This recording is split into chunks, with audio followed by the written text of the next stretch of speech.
આંબેડકરની 133મી જન્મ જયંતિની ડીસા ખાતે ભવ્ય ઉજવણી કરવામાં આવી। વિશ્વ વિભૂતિ ભારત રત્ન ગરીબો મજદૂરોના મસીહા મહિલાઓના મુક્તિદાતા મહામાનવ એવા ડોક્ટર બાબા સાહેબ આંબેડકરના જન્મ જયંતિ નિમિત્તે આજે સવારે 9:30 વાગે ડીસા દીપક હોટલ સામે આવેલ ડોક્ટર બાબા સાહેબ આંબેડકરના સ્ટેચ્યુ પર આજે સોનેરી દિવસ તરીકે દલિત સમાજ આદિવાસી સમાજના આગેવાનો સાથે ડીસાના ધારાસભ્ય પ્રવીણ માળી, ભારતીય જનતા પાર્ટીના કાર્યકર્તાઓ, ધાનેરાના ધારાસભ્ય માવજી દેસાઈ, ડીસા શહેર પ્રમુખ રમેશભાઈ દિલવાડિયા, પૂર્વ સંસદ દિનેશભાઈ અનાવાડિયા વગેરે કાર્યકર્તાઓ સાથે હાજર રહી ડોક્ટર બાબા સાહેબને ફૂલહાર પહેરાવી અને જન્મ જયંતિની ઉજવણી કરાવી।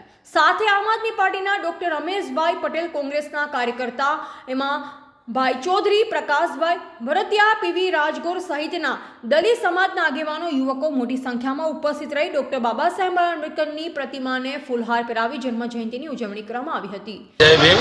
આજ રોજ ડીસા મુકામે દીપક હોટલ બાજુ બાબા સાહેબના સ્ટેજ છે। વિશ્વ વિભૂતિ ભારત રત્ન ગરીબ મજદૂરોના મસીહા મહિલાઓના મુક્તિધામ મહામાનવ ડૉક્ટર બાબા સાહેબ આંબેડકર 14મી એપ્રિલ 133માં જન્મજયંતિ નિમિત્તે સૌ આગેવાનો મળી અને બંધારણને માનનારા તમામ માણસો મળીને બાબા સાહેબ આંબેડકરને સ્ટેજે ફૂલહાર કરી અને ખૂબ આનંદની લાગણી અનુભવી।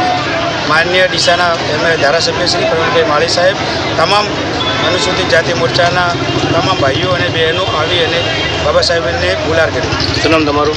ચંદુભાઈ મફાભાઈ સોલંકી, અનુસૂચિત જાતિ મોરચો, બનાસકાંઠા ઉપપ્રમુખ। એવા અમૃત માળી, સંબંધ ભારત ન્યૂઝ, ડીસા।